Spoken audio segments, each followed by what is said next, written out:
नमस्कार, रीवा टाइम्स में आपका स्वागत है। मध्य प्रदेश में विधानसभा चुनाव के रिजल्ट आ चुके हैं। अब सरकार जल्द ही बनने वाली है। अब तारीख नज़दीक है और हमारे साथ रीवा विधायक नवनिर्वाचित राजन शुक्ला जी हैं, जो कैबिनेट मंत्री हैं। हम उनसे चर्चा करेंगे और जानेंगे कि आखिर क्या स्थितियां अब 2 दिन में बदलने वाली है और क्या कैबिनेट में किस ओहदे पर इस बार फिर से मौका मिलने वाला है। सबसे पहले तो नवनिर्वाचित होने पर आपको बहुत-बहुत बधाई। बहुत धन्यवाद आपको। इस बार क्या स्थिति रहेगी आपके कैबिनेट की और किस ओहदे पर इस बार जनसंपर्क और यांत्रिकी विभाग से ऊपर मिलेगा या फिर यथावत रहेगा? ये निर्णय करने का अधिकार हम लोगों के पास नहीं रहता है। अभी तो पहले मुख्यमंत्री का चयन होगा, फिर मुख्यमंत्री जी अपना मंत्रिमंडल बनाएंगे, फिर किसको रखना है किसको नहीं रखना है, केंद्रीय नेतृत्व से चर्चा करेंगे, संगठन से चर्चा करेंगे, उसमें किसका नाम आता है नहीं आता है। ये बात निर्णय जिन लोगों को करना है, मुझे लगता है कि वो भी अभी आपको इस बात का जवाब नहीं दे पाएंगे। नहीं तो यहाँ तक कहा जा रहा है कि मुख्यमंत्री पद के लिए कैंडिडेट की अभी घोषणा करना बाकी है, लेकिन चेहरा सामने आ चुका है। नहीं, ये तो सब अंदाज की बातें हैं, लेकिन जब तक विधायक दल की बैठक परसों होगी और वहाँ पर जो कुछ भी निर्णय होगा वो आपको भी मालूम पड़ेगा, हम लोगों को भी मालूम पड़ेगा और उसके बाद फिर आगे की प्रक्रिया शुरू होगी। वो भी किसी को मालूम नहीं होता है, वो तो जब घोषणा हो जाती है तभी मालूम पड़ता है। नहीं तो आप विंध के गद्दावर नेता माने जाते हैं और विकास पुरुष कहे जाते हैं। तो इस बार विंध के लिए आप क्या करेंगे और रीवा के जनता के लिए क्या आपका विजन क्या होगा अगला 5 साल? विंध को हिंदुस्तान का सबसे बेहतर जिला बनाने का प्रयास, क्षेत्र बनाने का जो कार्यक्रम पिछले 15-20 सालों से जारी है, उसको मुकाम तक पहुंचाना है। विंध में अपार संभावनाएं हैं विकास की, जहां पर पर्यटन की क्रांति को लाया जा सकता है, औद्योगिक क्रांति लाई जा सकती है, हरित क्रांति लाई जा सकती है। उस दिशा में हमने आधी दूरी तय भी कर ली है और बचा हुआ रास्ता तय करेंगे। जनता ने आशीर्वाद दे दिया, जनता ने अपनी ओर से कसर नहीं छोड़ा।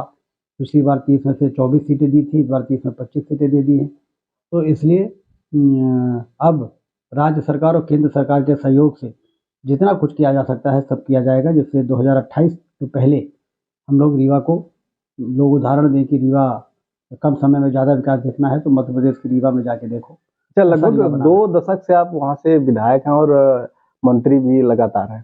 तो रीवा के युवाओं के लिए रोजगार के कितने अवसर मिल रहे हैं और आगे कितना 5 साल में होने वाला है? देखिए, जो सिंचाई बढ़ी उसके कारण जो व्यापार बढ़ा, उसमें रोजगार के हजारों अवसर तैयार हुए हैं, लोगों को काम भी मिल रहा है। रोज नए होटल खुल रहे हैं रीवा में, रोज नए अस्पताल खुल रहे हैं रीवा में। अभी एक इको पार्क खुला है, उसमें भी 100 लोगों को नौकरी मिली है। टाइगर सफारी खुला, उसमें भी 100 लोगों को नौकरी मिली है और लगातार बड़े बड़े ब्रांडेड शोरूम्स आ रहे हैं। उसमें डोमिनोज से लेके और मैकडॉनल्ड से लेके तमाम फूड के चेन्स आ रहे हैं। उसमें हमारे बच्चों को प्राइवेट सेक्टर में तो लगातार रोजगार मिल रहे हैं, लेकिन सरकार की ओर से कितना प्रयास किया जा रहा है?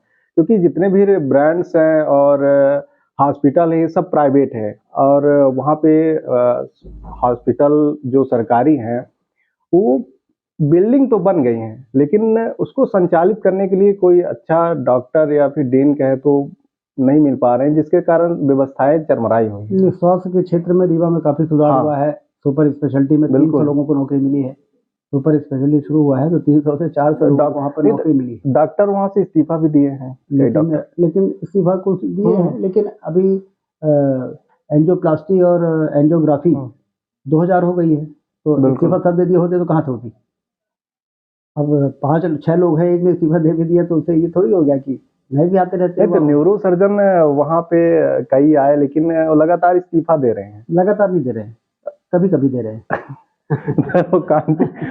कैंटीन में उनका इस्तीफा जारी है। लेकिन अब ये एक महत्वपूर्ण बात हो जाती है कि सरकार कितना प्रयास कर रही है, सरकारी युवाओं को नौकरी कितना रोजगार वहाँ जैसे मेला तो लग रहे हैं, लेकिन वो भी प्राइवेट कंपनियों को जा रहे हैं। सरकारी स्तर में क्या है, सरकारी नौकरियां की प्रतिशत बहुत कम होता है लेकिन प्राइवेट नौकरियों के लिए हमारे यहाँ के बच्चे, जब रीवा बड़ा गांव दिखता था या तहसील के बराबर दिखता था, तो प्राइवेट नौकरियों की तलाश में हमारे यहाँ के बच्चे नागपुर, दिल्ली, बम्बई जाते थे। समस्या वो थी। और यदि रीवा महानगर बनेगा, उसी प्रकार के शहर बन जाएगा जैसे जिन शहरों में नौकरी के लिए प्राइवेट लोग भागते थे, वो रीवा में खुलने लगी वो चीज़ें। होटल खुलने लगे, प्राइवेट अस्पताल खुलने लगे, ब्रांडेड शोरूम्स आने लगे। तो अब हमारे यहाँ के बच्चों को नागपुर जैसे शहर में छोटे छोटे होटलों में छोटी छोटी नौकरी के लिए जाना बंद हो गया है। तो सवाल इस बात का है कि सरकारी नौकरियां और प्राइवेट नौकरियां दोनों तैयार होनी चाहिए। यदि कोई क्षेत्र पिछड़ता है तो कोई वहां पर इन्वेस्टमेंट नहीं करता। जब इन्वेस्टमेंट नहीं करता तो व्यापार नहीं बढ़ता। जब सिंचाई के साधन नहीं होते हैं तो खरीदी बिक्री नहीं बढ़ती है, क्योंकि किसानों की क्रय शक्ति कम होती है।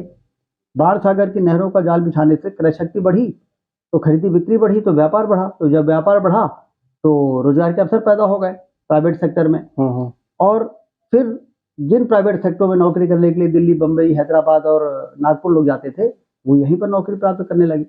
तो प्राइवेट सेक्टर की नौकरी यदि बढ़ती है तो उसको आपको ज़्यादा अप्रिशिएट करना चाहिए, क्योंकि उसमें व्यापक नौकरी का गुंजाइश रहती है।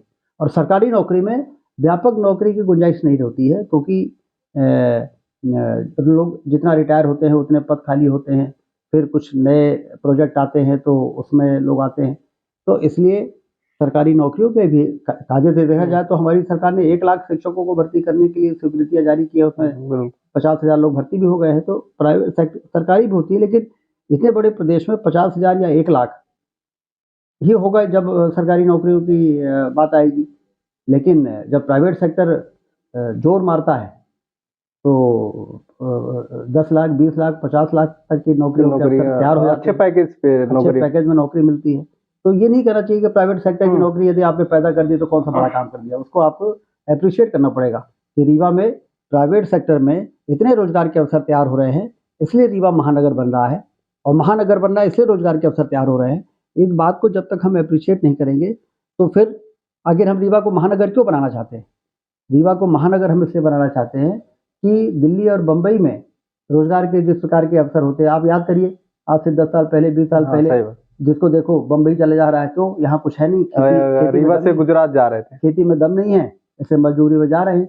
और वहाँ पे जाएंगे, ढूंढते भटकते हैं, कहीं ना कहीं किसी को कुछ काम सिक्योरिटी गार्ड का मिल गया, कहीं कंपाउंडर का मिल गया, कहीं कुछ मिल गया, कहीं कुछ मिल गया। और बेचारे वहीं पर रहते थे। जितनी तनख्वाह मिलती थी उसमें आधे से ज़्यादा रुकने में और भोजन में खर्च हो जाती थी, थोड़ा बहुत बचा पाते थे।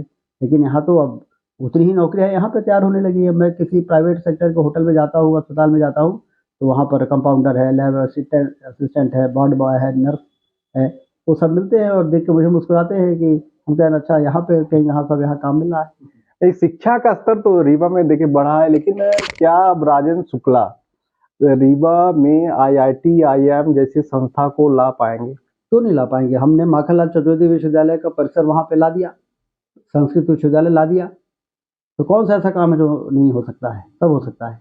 एयरपोर्ट आजकल IIT, IIM के लिए, इंडस्ट्रियल निवेश के लिए, एयरपोर्ट बहुत जरूरी, पर्यटन के लिए सबसे पहले जो मूल आवश्यकता उसकी पूर्ति हमने की। 12 साल लगातार संघर्ष करके और हवाई अड्डा रीवा में ला दिया। अब हवाई अड्डा क्यों लाए हैं? क्या सिर्फ हवाई जहाज से घूमने के लिए थोड़ी लाए हैं? उसी से IIT भी आएगा, उसी से IIM भी आएगा, उससे टूरिज्म आएगा, उसी से इंडस्ट्रियल निवेश आएगा।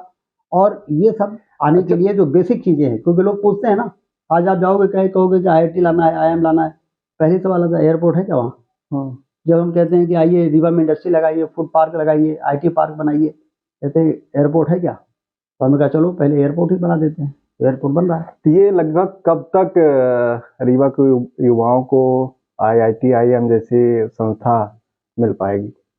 कुछ देखिए इस पर विचार हुआ है या फिर यदि सब कुछ ठीक ठाक रहा तो आने वाले दिनों में हमारी कोशिश होगी कि 2-4 इस टेन्योर में इस काम को कर लिया जाए। मतलब अब 5 साल में कितना रीवा ग्रोथ करने वाला? हमने कहा ना कि कम समय में ज़्यादा विकास देखने लोग इन 5 वर्षों के बाद महाराष्ट्र के किसी जिले में नहीं जाएंगे, गुजरात के किसी जिले में नहीं जाएंगे। कम समय में ज़्यादा विकास देखने के लिए लोग 5 वर्ष के बाद मध्य प्रदेश के रीवा में आएंगे। ठीक है। ये थे हमारे साथ राजेंद्र शुक्ला जी, कैबिनेट मंत्री और रीवा से नवनिर्वाचित विधायक, जो हमारे साथ बातचीत की और रीवा के सभी मूलभूत सुविधाओं को लेकर उन्होंने बताया।